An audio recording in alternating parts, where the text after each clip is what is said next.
Hello नमस्कार जय जगन्नाथ आज गप आरंभ करने पूर्व आपको से पुराणा कथा मन पकईदेवाई चाहूँगी जदि आप किसी गप अच्छी से गप को आप सारा ओडावासी को शुणाई चाहते तेज स्क्रीन में आसुवा मेल रे आपण गपटी को सेयार करूँ तेज आसतु शुणा आज गप आचरण।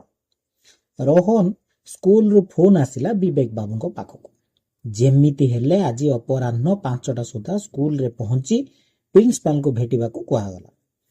पिलाटा पुणी बदमाशी कला ना कौन नहले गत सप्ताह तार परीक्षा परर मीटिंग होइतिला सुनंदा भी जाइतिला पुणी काहेकी डकई पठेले स्कूल वाला स्कूल फी तो 3 मास पई देई देइछंदी से सांगसाथी को सह गंडगोल कराल कि ना मारपीट करिछि स्कूल रे पड़ी गला कि तार देह खराब हैला एमिति ऑफिस रे बसी नाना भावना रे घारी हेउथिले बिबे।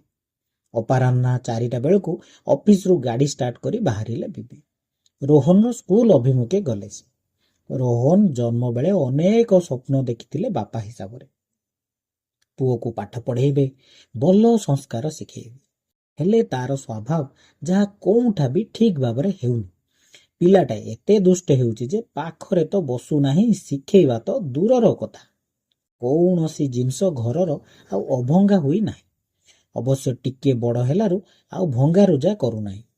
स्कूल गला परे प्राय दिन स्कूल रु फोन रे ता नारे अभियोग आसे आज रोहन कहा पेली गोड़ भांगी देइछि तो कहा मारी नाक फटई देइछि।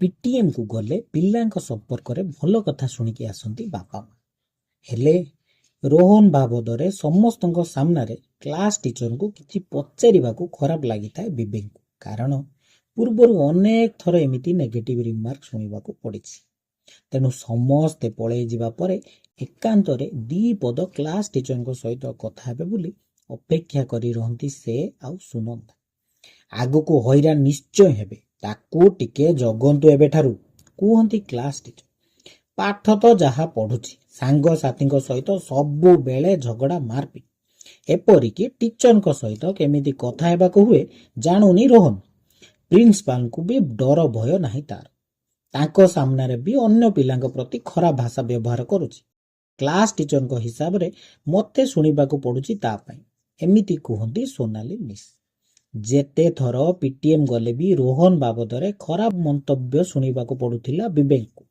आसिकी घरे पुओ ऊपर विरक्ति हुंती आ सेही कथा को नै झगड़ा हुए सुनंदा का सह मुह फुला फुली कथबार्ता बंद सप्ताह मासे पर्यंत चली था तेणु प्राय 5 मास हेबो विवेक आउ जाउ नथुले पीटीएम सुनंदा को पाई स्कूटी किनी दबा परे से एका जाउछथि मोबाइल ले खेल छड़ा छ आउ कोउथिरे आग्रह नथिला रोहन टिकिए समय पाइले मोबाइल धरी बस सेतिरे एमिति बुड़ी जाए जे केही डाकिले भी सुनी पारेनी से कौन सबू देखिकी हसी हसी गड़ी जाए मुह उठाएनी मोबाइल विवेक एसबू देखी खूब विरक्ति हूँ बाबा विरक्ति होबार देखिले मोबाइल थुई दे रोहन पुणी किछि समय परे जहाकू सेया आसंता सप्ताह रे तार परीक्षा 6ठ श्रेणी रे पढ़ुथिबा रोहन बही जमारू धरू न थाए केतेबेले साइकेल धरी कुआडे पळाए तो आउ केतेबेले मोबाइल धरी गेम खेले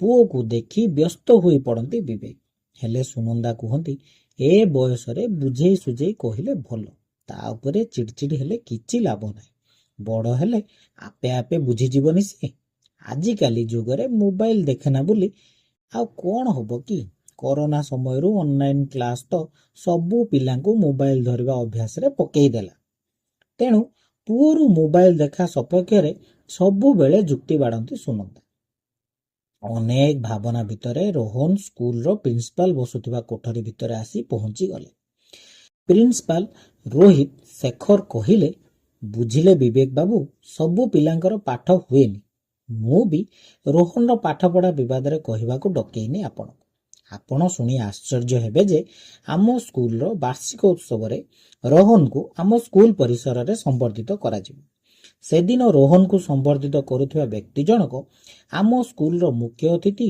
एवं सेही व्यक्ति जनक निजर उपस्थित बुद्धि पाई मरण मोहरु बंचई देइछि रोहन सेति पाई आज आमे समस्ते गर्वित तांकु पचरा जिबारु से कौन कहिला जानती ସେ କହିଲା, ମୋ ପୁରସ୍କାରର ଶ୍ରେୟ ମୁଁ ମୋ ବାବାଙ୍କୁ ଦେବି।